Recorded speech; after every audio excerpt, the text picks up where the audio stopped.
One of the most fundamental mechanics in any character action game is the idle state. The state in which the player is not doing anything and our character is just standing there, waiting, longing for existence. So, let's get started. First, you're going to select your character on mature, go into the dope sheet, make sure you're in the action editor, and you're going to want to already have your character's idle animation ready. And yeah, before you go, oh, what do you mean already have your character animation ready? This is a tutorial, I'm supposed to... Shush!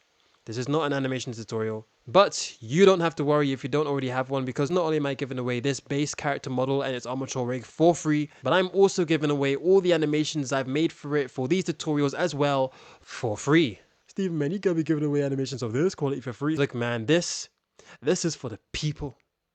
This is for the RanGE engine community. This is for all the aspiring game devs who've been following me, telling me that I've inspired them, but they don't know how to start. Now you can start. And it's never too late. You can do it. So if you're watching this on any social media platform in which there's a description box, I put the link in there. So go ahead and get it now if you still don't have character animations of your own and you still want to learn and follow along. But if you already have your own character animations, then look at you. Congrats. That is splendid.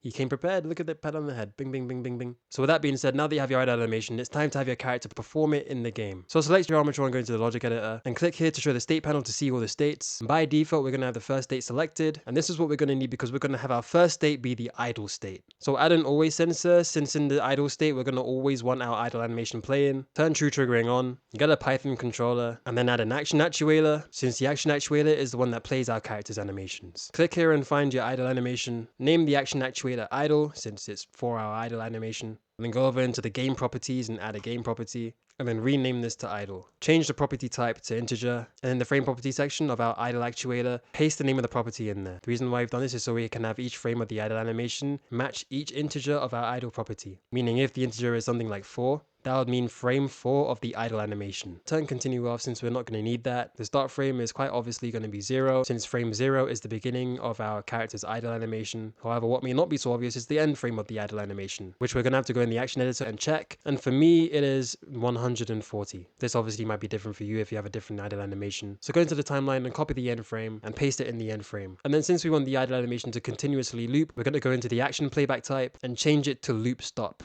And finally, set the priority to 99. The priority has it so that if two animations are playing at the same time, the animation with a priority of a lower number will be prioritized. So by having it at 99, you're going to be pretty certain that the idle animation isn't going to clash with any animations, since with such an outrageously high number, it's always going to be prioritizing any animation that is played while the animation is still technically running. So now that we've set up the animation in the action actuator, we can go ahead and link the sensor to the controller and the controller to the actuator. And in the Python controller, change the script type to module. And this is where we're going to put in the script activating the idle animation. So go into the text editor, and if you already have the script template from the previous tutorials, this is what you should see. And then afterwards, change the name of the script to something like character, since this script is going to contain all the code for your character. Rename the function to idle, since all the subcode underneath it is going to be for when your character is in the idle state. And now we can apply the names we've just given into the Python controller just like so. Character.idle, since the script is called character, and this is for the code under the idle function. Now, in our Python script, remove the sensor line since we don't really have any sensors. And look, yeah, I know we have an always sensor, but the always sensor is always going to be active whether or not you add the sensor in it or not. Now, you can if you want to, and then replace sensor with always, so that if the always sensor is positive, then the controller is going to activate the actuator which is connected to, which is the idle animation. But since we don't need to, it's a lot cleaner if you don't have it in. Now you're probably wondering, well, what happens to this if statement? Well, technically you don't need that either. Nor do you even need the else, since in the idle state we want the animation to be constantly playing and never turn off. So now that we've done that, click backspace so that it's in line with the rest of the code in the idle state. And now we can move on to defining the actuator, which in the logic editor we have named idle. So copy the name of the actuator and paste it in the square brackets, and then give the same name for the definition of the actuator in the script, and put anim at the end. And to assist you even more with organization, above the idle animation line, you can apply a label called animations. So in case you add other animations in your idle state in the future, which we actually will, it's very easy to see that all these actuators are for animations, since there's also going to be other kinds of actuators that we have in the idle state as well. So now that we have our idle animation defined, we can copy that and paste it, replacing where it says actuator. And then finally give this a nice title, such as idle, since this is where our idle animation is activated. And now that we have all that in place, we press Peter on the game engine and take a look at our character. Look at that.